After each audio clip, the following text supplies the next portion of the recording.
Hey everyone, my name is Bridget. Welcome to my channel. For today's video, we are doing a short and sweet little unboxing of some feeder insects. You guys know that I love rainbow mealworms. This is where all of this stuff comes from. I just think that their prices are really great, their variety is great, and they also have a reward program where the more you buy, the more you save. And yeah, we're just gonna go ahead and get started unboxing. As always, make sure you like, comment, and subscribe, and let's get into today's video. Okay, lots of stuff going on. So first of all, I got some crickets, and I got some really tiny ones so that I can kind of grow them up a little bit bigger, because Cork, my little African fat-tailed gecko, still likes to just gnaw on a bunch of crickets all the time. I am trying my hardest to get her off of them, but it's not the easiest thing sometimes, so I got some of these just to hold her off a little bit and let her eat while I'm trying other things. And also these are for my mantis as well. She likes to eat these too. Next up, I got 50 wax worms per usual. I like to get wax worms just to give the animals some treats. I just get 50 at a time, which is just enough for kind of everybody to have some. They're looking good in there,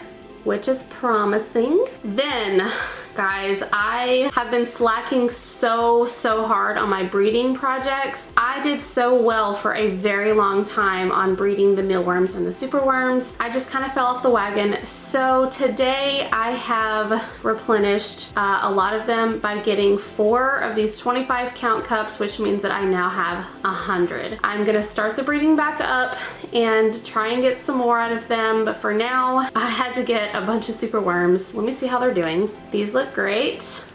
You can't come out yet. New. Then we have this one. Also looks really good. I'm sorry, you guys. I'm gonna get you out in just a minute. Oh my gosh, no. We have container number 3. These also look really good, and everyone wants to escape today. Ow, you bit me. Oh my gosh. Mayday, mayday, mayday. Okay, we're good.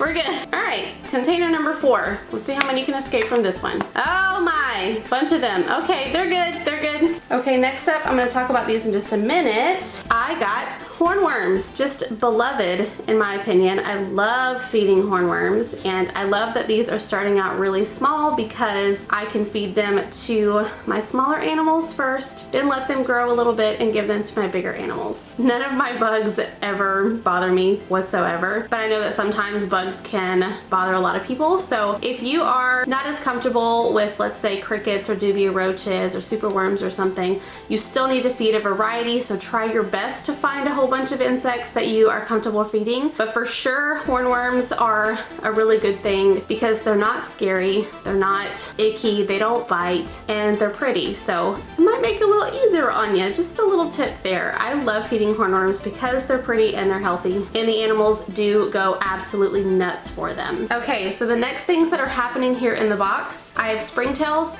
and I have isopods, and I want to explain just a little bit. They are used in bioactive enclosures. The last container of springtails that I got from Josh's Frogs didn't actually come as a culture. They just came as little small containers of them that you dump into the enclosure. So this, because it is an actual culture, it has everything that they need in here with charcoal and things like that, I can continuously breed these guys. So I can dump out what I need and they can continue to produce in this container. And I do plan on getting a larger container at some point as well, because I'm about to start dabbling into some arid bioactive enclosures. So I have the springtails to try and culture kind of over and over, and I got some isopods that do well in arid environments that I will show you in just a moment. But I want to see if I can show you guys some of the springtails. All right, well, I tried to find springtails in here, and I don't know if I'm just not seeing them very well. I know they're very good hiders, but I did want to try and show you guys. I can't find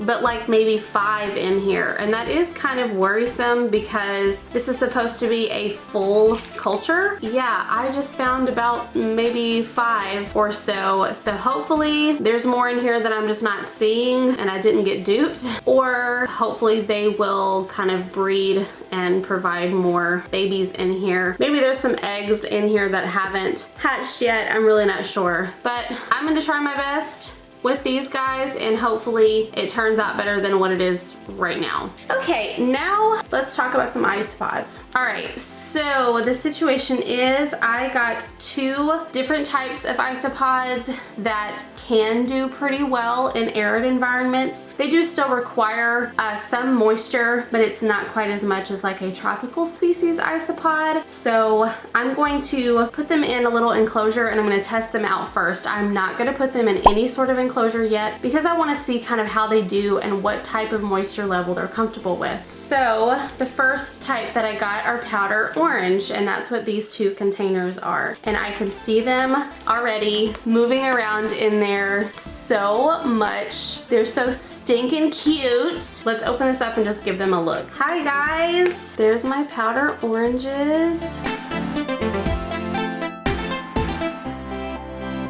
I love isopods, you guys.